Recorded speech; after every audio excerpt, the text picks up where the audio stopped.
Welcome back to Monday Mod Tips. Today we're going to be covering a topic that I have mentioned a few times and that people seemed excited to see, so I thought I'd finally go into it, and that is how to remove a stripped screw. So the head of the screw has been stripped out and you can no longer get a standard Phillips screwdriver to get any purchase and be able to get it out.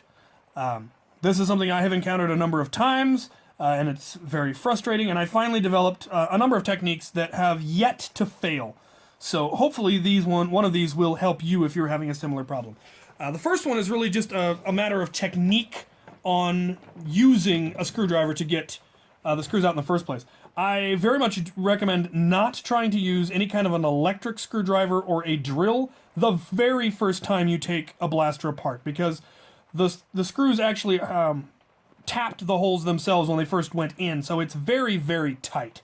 And if you use an electric, either a drill or a hand screwdriver, if you don't break that initial seal, you're going to strip out your screw head and you're going to have issues. So I recommend the first time you open a blaster, using a screwdriver.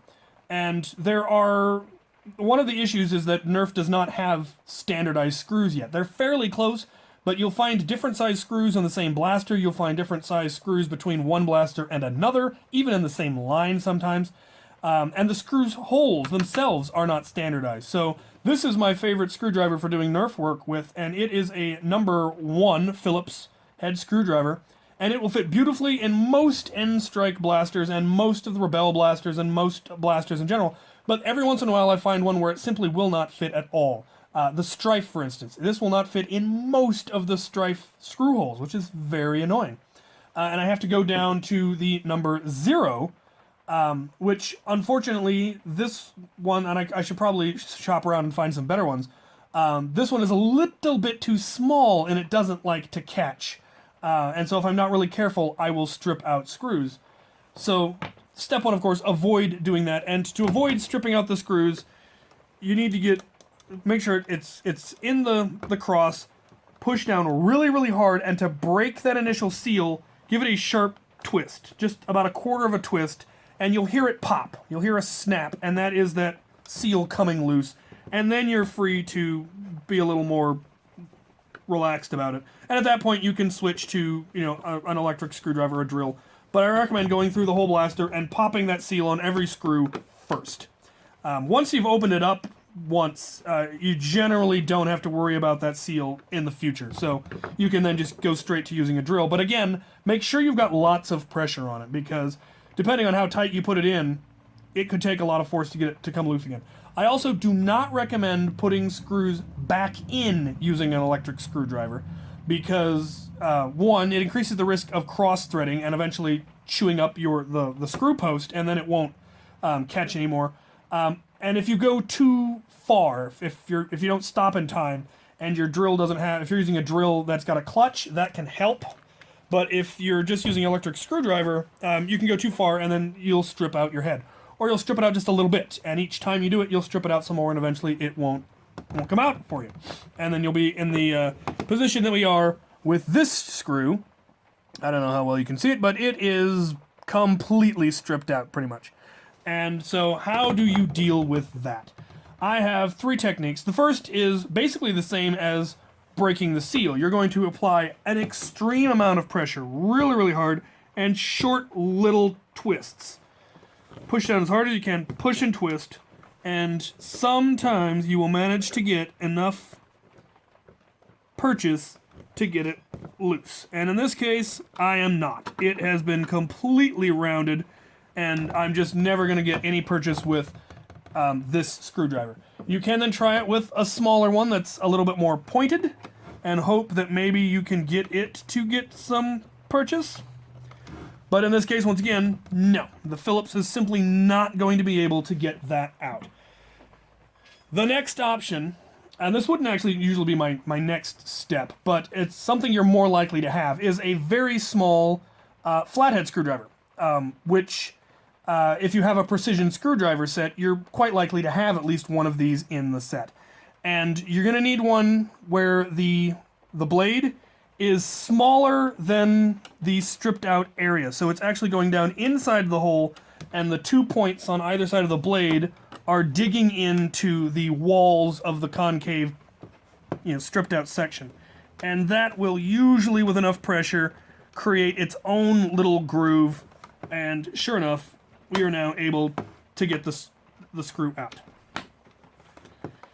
Putting it back in is another matter. And I don't recommend doing that. If you get it out, throw it away. Pull one from another blaster. You can get them, go to Goodwill, buy a Maverick, and steal the screws out of it. Don't put stripped screws back in.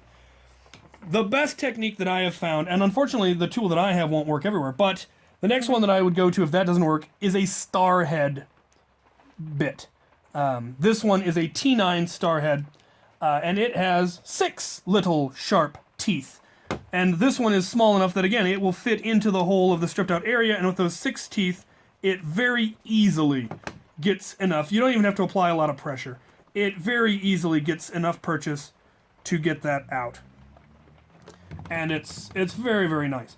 The one downside to my set is that I can only do it on the fairly shallow holes because it doesn't have, it's not a full shafted screwdriver, which I need to get. I need to get a T9 version of this screwdriver, essentially, so I can get down into the really deep holes with it, because occasionally I have had that problem.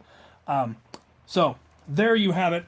Now, in all of the nerfing that I have done, and I've taken apart a lot of blasters, I have yet to ever find a screw that was so badly stripped out that none of these would work. The only time that I haven't been able to is when this one wouldn't reach because it was a really deep hole.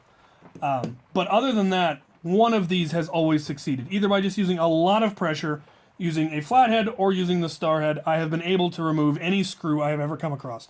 But that may not be the case for you, or you may not have access to these tools. So the nuclear option is a drill.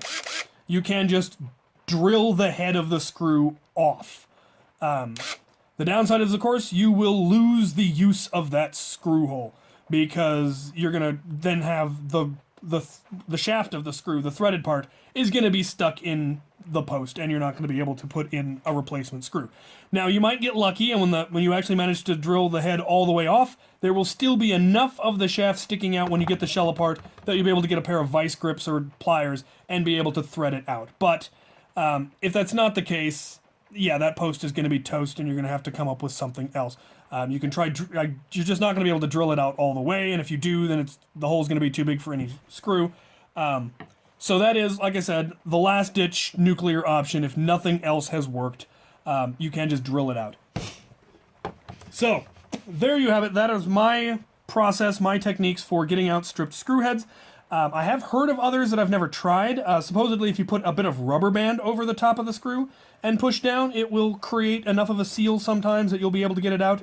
I've never tried that on Nerf guns, because getting it down into the screw hole would be an option. You have to cut the rubber, into a little disc and put it down in there. And all of these have always worked, so I've never had the need to try that. But if any of you out there have other techniques that work really, really well that I haven't mentioned, I would love to learn them. So go ahead and put those in the comment section, along with any questions or suggestions or concerns or requests for future videos, and I will take a look at them all. And I hope this was helpful, and thank you for watching.